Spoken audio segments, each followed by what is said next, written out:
ఈరోజు ఇక్కడికి వచ్చినటువంటి గద్దర్ చలనచిత్ర అవార్డు గ్రహీతలందరికీ అభినందనలు, నమస్కారాలు.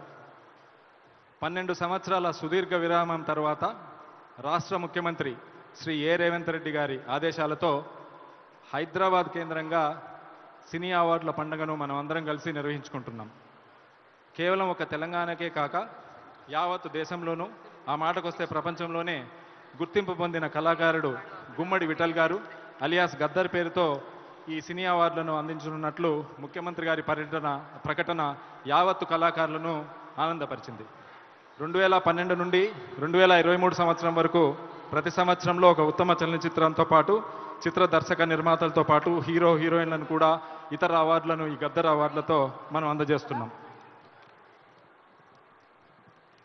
ప్రపంచంలోనే అతిపెద్ద సినీ స్టూడియోతో పాటు అద్భుతమైన లొకేషన్లు ఉన్న తెలంగాణ రాష్ట్రంలో సినిమా ఇండస్ట్రీ బలపడడానికి రాష్ట్ర ముఖ్యమంత్రి గారు ఎన్నో చర్యలు చేపట్టారు. అదేవిధంగా ఆదేశాలు కూడా ఇవ్వడం జరిగింది.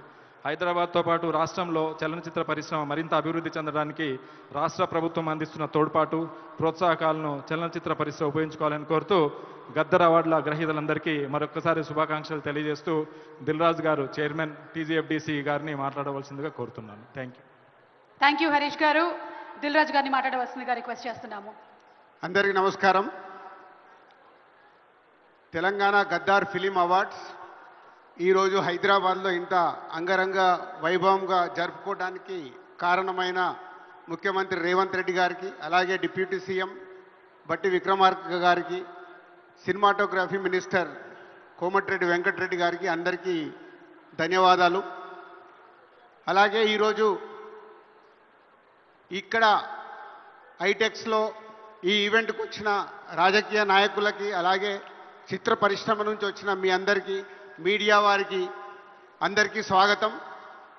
14 సంవత్సరాల తర్వాత ఈరోజు తెలుగు సినిమాకి అవార్డ్స్ ఇచ్చుకోవడం అనేది 2024లో సెలెక్ట్ అయిన అన్ని సినిమాలకి, అలాగే 2014న తెలంగాణ ఆవిర్భవించినప్పటి నుంచి జూన్ 2 నుంచి 2023 వరకు ఏవైతే ప్రతి సంవత్సరానికి best film, second best film, third best film jury వారు సెలెక్ట్ చేశారో మురళీమోహన్ గారి ఆధ్వర్యంలో ఆ 10 సంవత్సరాల సినిమాలకి అన్నిటికీ ఈరోజు ఇక్కడ అవార్డ్స్ ఇచ్చుకోవడం జరుగుతుంది.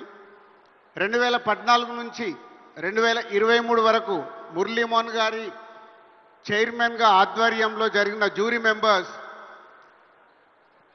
బెస్ట్ ఫిలిం సెలెక్ట్ చేయడానికి వాళ్ళు తీసుకున్న అన్ని రకాలుగా అన్ని సినిమాల్ని చూస్తూ సెలెక్ట్ చేస్తూ, సో నేషనల్ అవార్డ్స్ పొందిన సినిమాలు, అలాగే రివ్యూస్ వచ్చిన సినిమాలు, అలాగే కమర్షియల్గా బాగా ఆడిన సినిమాల్ని ప్రతి సంవత్సరానికి 3 సినిమాలుగా సెలెక్ట్ చేశారు. ఆ 10 సంవత్సరాల సినిమాలన్నిటి కూడా ఈరోజు హీరోకి, హీరోయిన్కి, డైరెక్టర్కి, ప్రొడ్యూసర్కి ప్రతి సినిమాకు 4 అవార్డ్స్ ఇవ్వడానికి ఆ జ్యూరీ కమిటీ అడగడం, గవర్నమెంట్ దాన్ని యాక్సెప్ట్ చేసి ఇవ్వడం అనేది ఈరోజు ఆ 10 సంవత్సరాల అవార్డ్స్కి అందరికి ఇవ్వడం జరుగుతుంది. అలాగే 2024లో అద్భుతమైన కళాత్మకంగా వచ్చిన ఎన్నో చిన్న సినిమాలకు కూడా వాళ్ళు జయసుధ గారి ఆధ్వర్యంలో జ్యూరీ సెలెక్ట్ చేయడం, వారికి కూడా ఈరోజు సీఎం రేవంత్ రెడ్డి గారి చేతుల మీదుగా అవార్డులు ఇచ్చుకోవడం అనేది చాలా ఆనందమైన క్షణాలు ఇవి. అలాగే national awards, NTR national award Nandamuri Balakrishna గారికి సెలెక్ట్ చేయడం, అలాగే రఘుపతి వెంకయ్య అవార్డ్ ఎండమూరి వీరేంద్రనాథ్ గారికి, అలాగే బిఎన్ రెడ్డి గారి అవార్డ్ సుకుమార్ గారికి, అలాగే